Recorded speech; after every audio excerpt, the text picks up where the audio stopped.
Howdy, I'm known as Dimwit, the last mountain man, feared throughout the land, you know. And in front of us we have a Ballard single-shot rifle.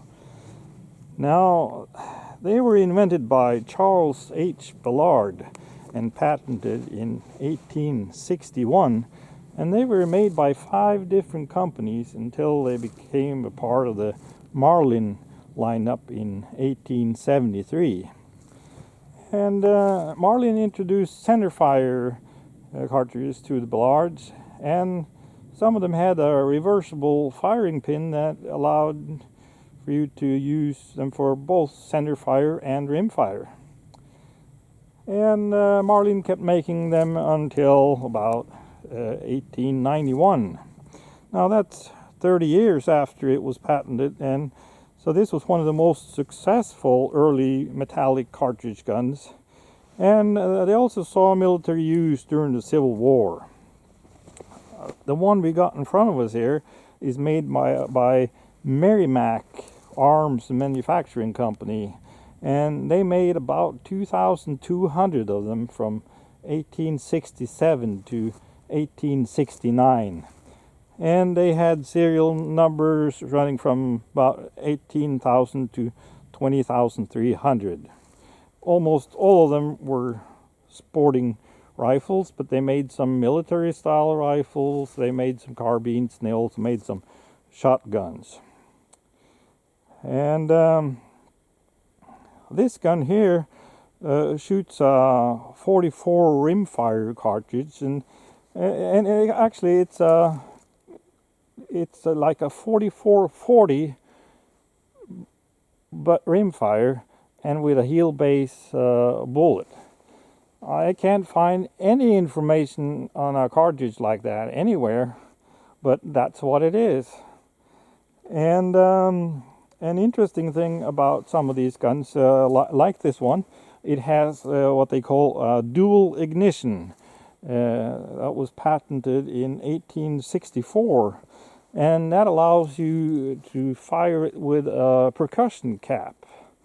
So if you couldn't get a hold of any cartridges, you could load it with loose powder and a round ball and a percussion cap. And as you can see, we got some different types of ammo for it, and we're going to shoot it. This gun has probably not been shot in a century. And I gone to great lengths to fire it because I think it's kind of interesting. I'll show you, I'll give you a closer look at the gun and the ammo, and then we'll shoot it. And we'll shoot it different ways. We'll shoot the cartridges, and we'll shoot it with percussion cap and loose powder and round ball and different things. So let me get in the picture here and see what we can do.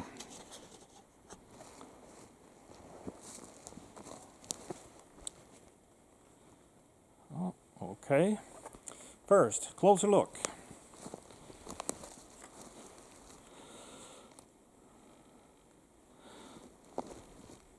Okay, nice sleek lines. Sun is getting low. I'm kind of messing up my picture here a little bit.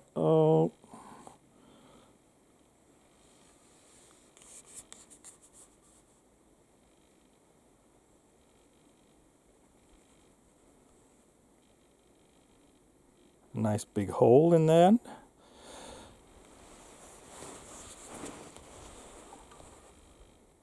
Beautiful gun.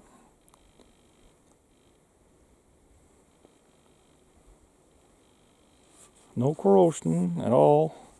And you can actually still see some of the color case hardening on the frame, but it's of course really faded.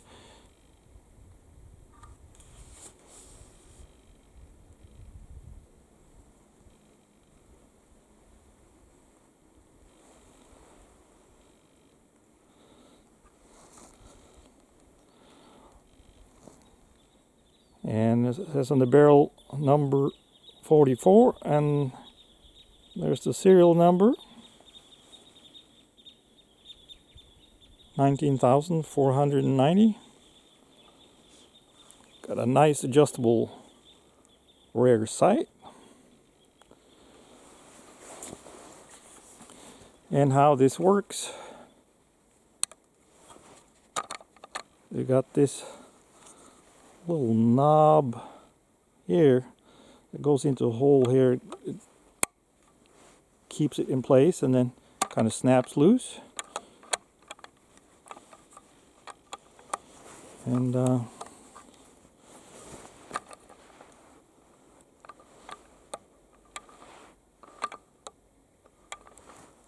allows you to load it.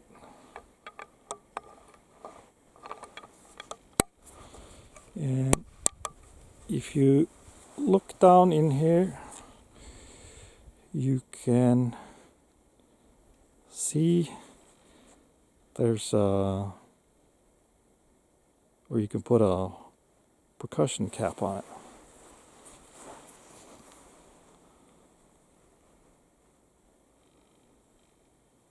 So that's cool.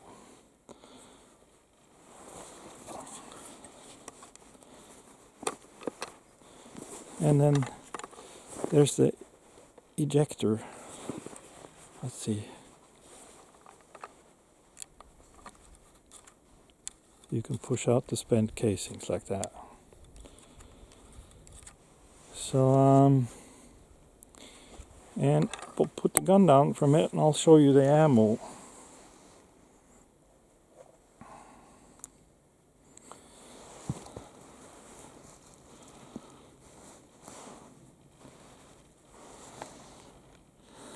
Now, all the 44 rimfire cartridges that I can find any information on they're all the same except different lengths, and they're all straight parallel walled cartridges.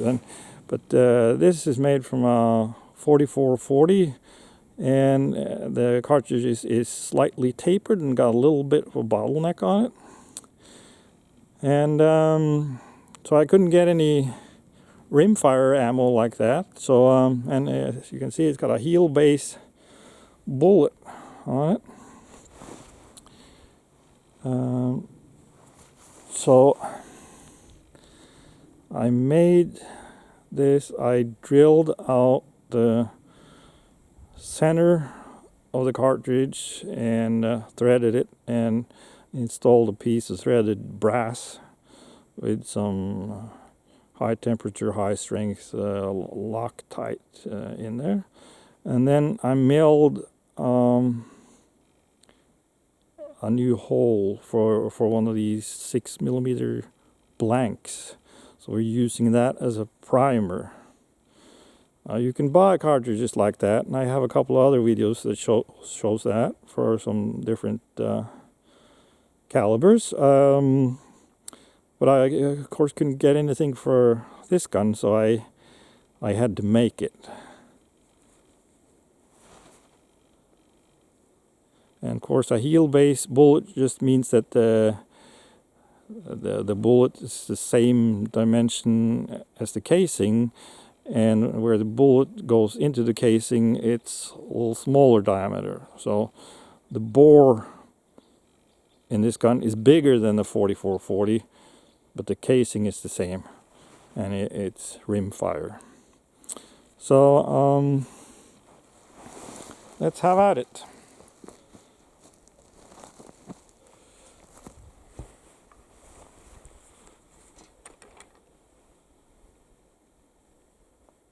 Got to make sure that blank is in the, and the bullet is kind of hitting the lands of the rifling a little bit, so I have to just push it in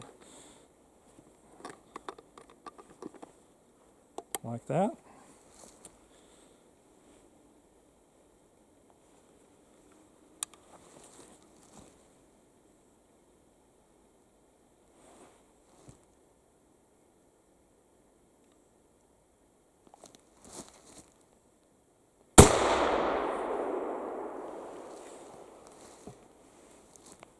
Well, that was exciting.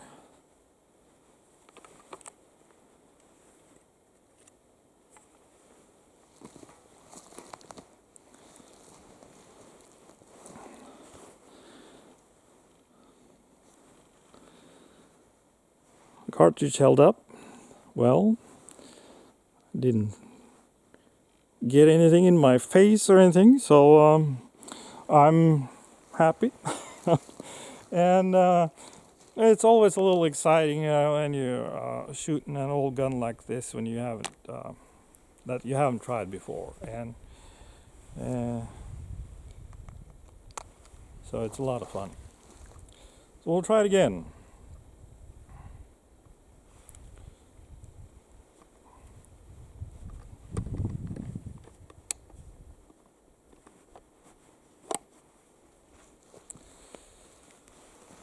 Okay.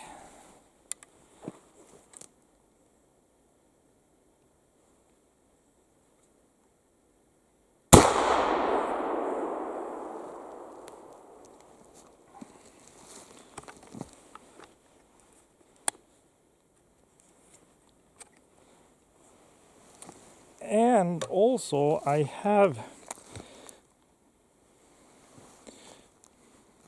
this same thing, except I have used a round ball.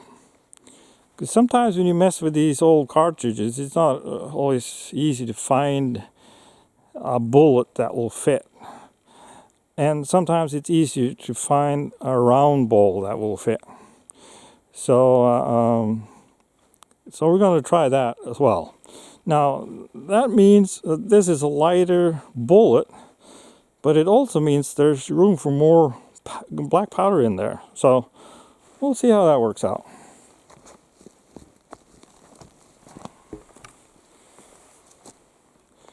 And this is a little shorter, so it's not hitting the lands.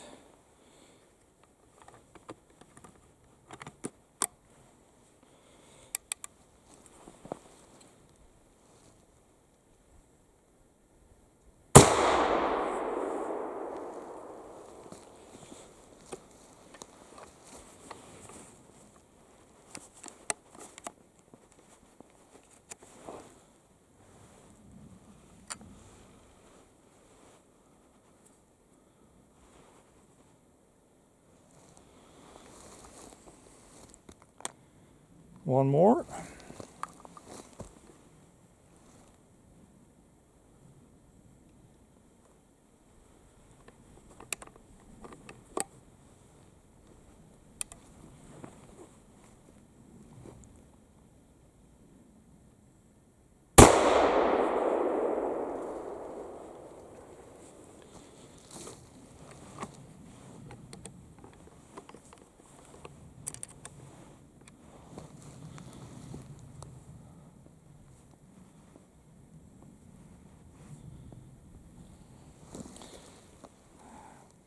Now,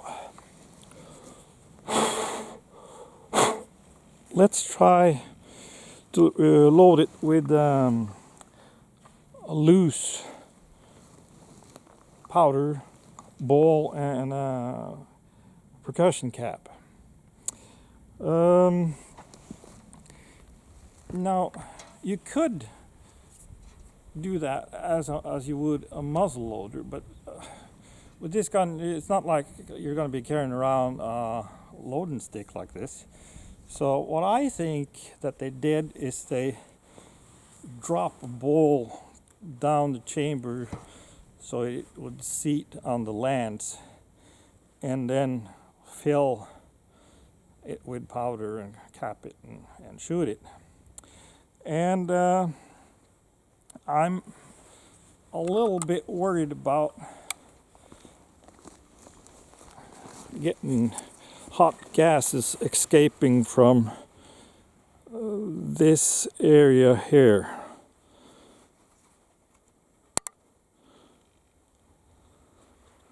Right on top here.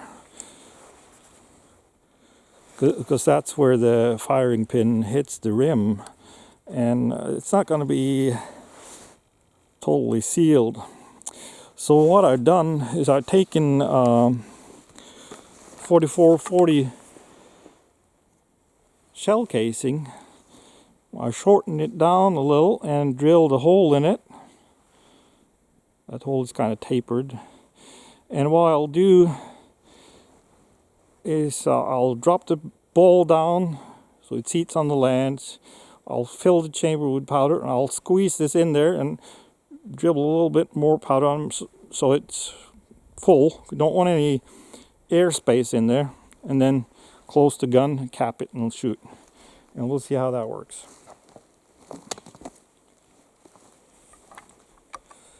So, and I also brought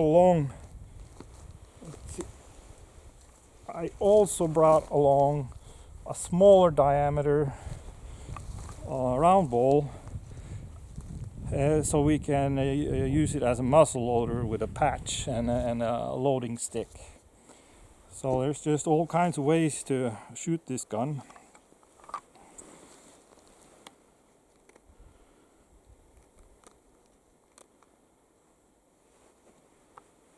Where did I? There it is.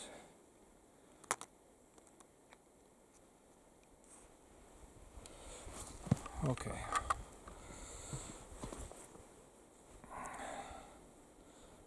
We'll drop that in there. Maybe I just want to make sure it's seated. And then I have a small powder horn that I made myself.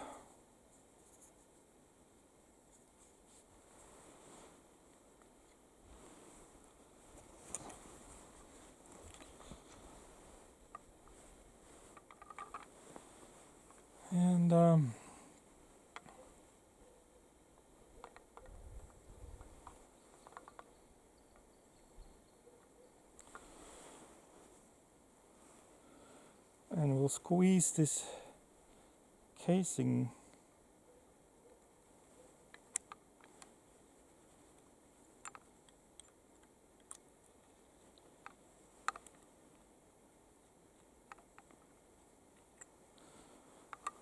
now.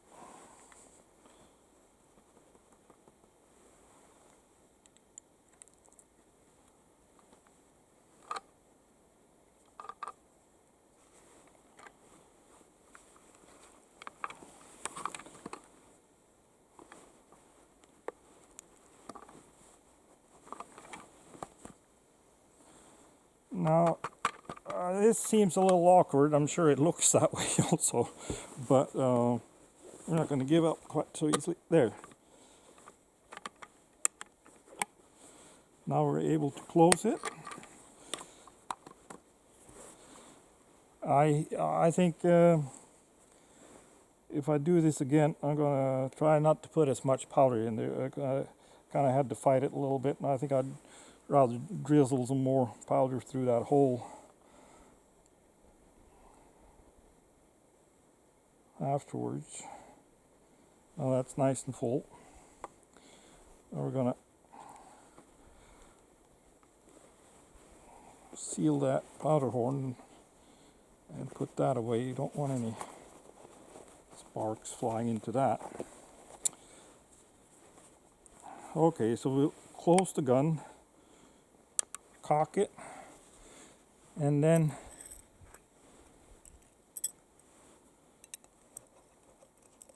put on our percussion caps. We'll see if we can put that on there without dropping it. That went fairly well. Now, this holds a lot more powder than the cartridges did. So don't see too many mountain men with these, but just to be safe. Better safe than sorry. Okay? And and it didn't go off. Now I have tried to snap percussion caps with this, and I haven't had any trouble. Maybe it wasn't quite seated, so we'll try it again.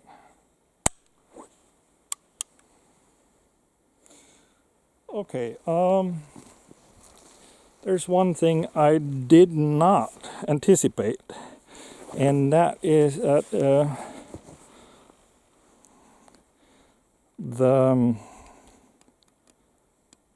hammer or firing pin is hitting the casing before it strikes the percussion cap. And I didn't have the brains to figure that out until I tried it. So I guess now we're going to have to do without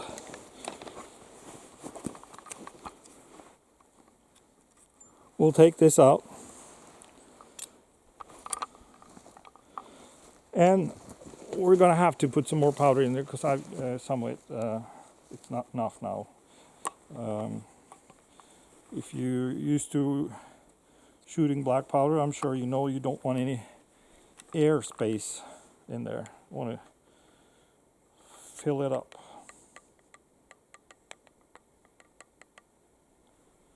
Like that.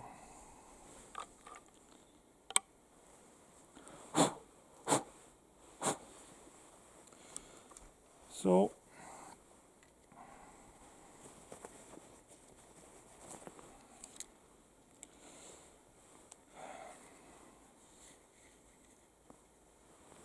I'm a little skeptical about this, but what the heck?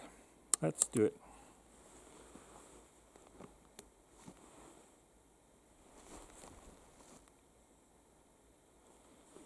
Maybe I should just try to keep it away from my face a little bit. Yeah, and that was a smart thing because I could feel my face getting sprayed with powder, and it's a good thing I had those goggles on. So this idea about this gun being dual ignition, I'm sorry, but I can't, it's just not a good idea. And I'd feel better about it if I could get it to work with this with this extra chamber that I made. I'll look into that. Maybe I'll try it again. But interesting gun, and you know, you could definitely get by with loose powder, round bowl, and percussion caps if you had to. But definitely works better with cartridges. Wonderful gun with a lot of interesting history. It's nice looking and beautiful shape. But some of these ideas they had, you know, this was patented, this dual ignition thing was patented in 1864. And at that time, a lot of guns were still muzzle loaders, and a lot of cartridge guns had different mechanisms that you don't see today. There was a lot of ways of trying to do this, and then people had a lot of strange ideas, and some of them weren't that good. So this is a really good gun fired with cartridges, but this idea that you can load it with loose powder and ball and percussion cap, not such a great idea. So interesting gun. It was fun after all. It stings a bit on my cheek here, but I've done a hell of a lot worse. So I'll catch you later.